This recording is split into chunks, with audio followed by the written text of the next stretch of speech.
The locomotive we're talking about today is Norfolk and Western number 2300. They called her Jawn Henry, but spelled Jawn, not John.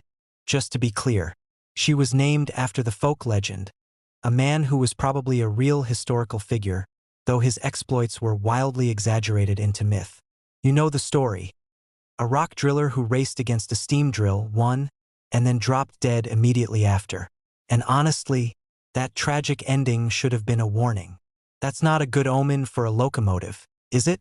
Now, if you're thinking this sounds like another M1 situation, you're sort of right, but also no. Jawn Henry was a steam turbine electric, just like the Chesapeake and Ohio's infamous M1 locomotives, and she was built by the Baldwin-Lima-Hamilton Corporation in May of 1954. But while the M1 class had 3 members, Jawn Henry was an only child.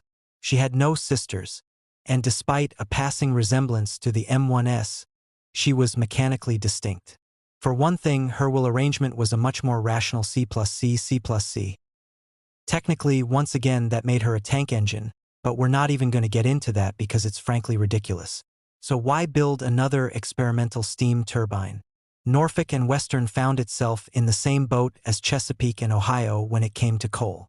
They could see diesels on the horizon, but they desperately wanted to stick with steam. Their region was packed with coal, easily accessible for steam engines, and much of their business came from hauling heavy coal drags for their customers. Ditching coal would undermine that entire economy. It just didn't make sense for them.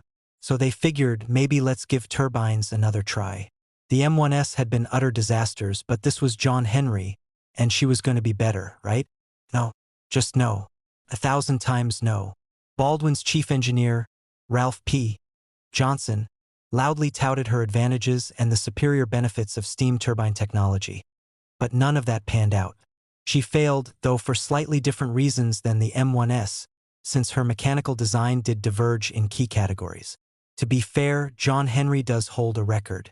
She is, to this day, the longest steam locomotive ever constructed. With her tender included, the entire consist measured a staggering 161 feet and half an inch. That's 49.11 meters. She was absolutely enormous. Norfolk and Western placed the order in 1954, and Baldwin built her remarkably quickly, finishing that same May. On top of the turbine, she was also a high-pressure steam locomotive in a far more extreme way than the M1S. The M1S ran at 310 psi. Jawn Henry operated at a brutal 600 psi, so that was happening too.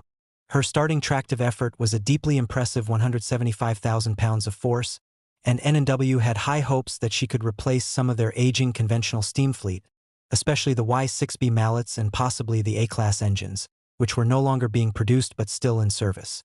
That didn't happen at all. Jawn Henry had a multitude of chronic problems that simply could not be solved. In many ways, she was very advanced, even boasting an electronic control suite to manage the turbine. But that system was nightmarishly complicated and tough to learn. It took engineers forever to figure out how to operate her properly. And the worst part? There was almost zero margin for error. The turbine, just like in the M1S, was extremely delicate. If you mishandled it in the slightest, it would cry. Jawn Henry cried a lot. Simply backing up into a train a little too hard was enough to throw her into a complete tizzy. And don't forget, being a turbine meant she was only really efficient at high power output. I used to say high speed, which isn't quite right, so I apologize for that. But either way, this is terrible for real-world railroad operations. You aren't always running at full power. In fact, you frequently aren't. I don't care that she had 24 electric traction motors, as opposed to the M1's 28. That doesn't change the fundamental problem. You're still dealing with a turbine, and turbines hate this kind of work.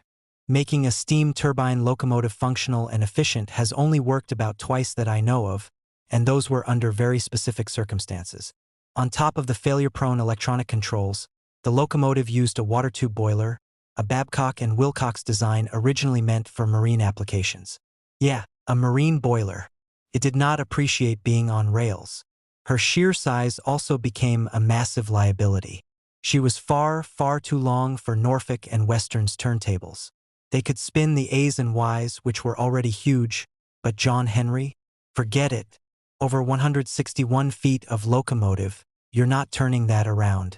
I'm sorry, it's just not happening. Then there were the traction motors, which were an endless headache. Not only did coal dust get into them and wreak havoc, she was coal-fired, after all, that was the entire point, but the water tube boiler also developed leaks. I don't know if you've ever spilled water on anything electronic, but generally speaking, electronics do not approve. They do not tolerate it. Unless something is specifically designed to be waterproof, it won't like it, and these traction motors certainly didn't. Coal dust and water leaking everywhere meant everything was breaking all the time. Norfolk and Western tried desperately to make her work, but in the end she lasted barely 4 years, a bit longer than the M1S but not much. And perhaps the biggest hurdle was the easiest to understand: cost. Compared to virtually any other locomotive available at the time, especially the diesels that even Baldwin themselves were offering, Jawn Henry was punishingly expensive to build. Baldwin argued that mass production would bring the cost down, and they were probably right. But why would anyone order more of a machine that never worked? She never once operated properly. Here's the cruelest irony. Even if she had run perfectly, even if she had never failed ever, she still wasn't better than the steam engines N&W already had.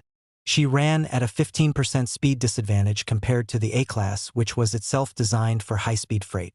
And she was in no way superior to the Y6B mallets.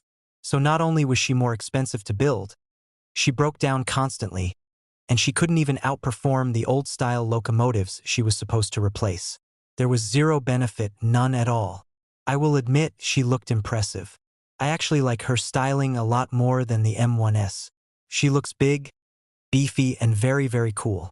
But she didn't work, and at the end of the day, that's all that matters. Midway through her short life, they essentially stopped using her for mainline trains and demoted her to helper service, because she could at least deliver huge power at low speeds. That is, when she wasn't broken, which she inevitably always was. But even helper duty didn't last. She was officially retired in 1958, sat around for a while, and was then sent for scrap with no thought of preservation. She was cut up in 1961. It's a shame in a way. She looked incredible, and it would have been wonderful to see her in a museum, simply because of her unique and bizarre characteristics. You could say the same about the M1S. But also, she sucked. She was so bad. Till next time, this is Darkness, and I bid you all the fondest of farewells.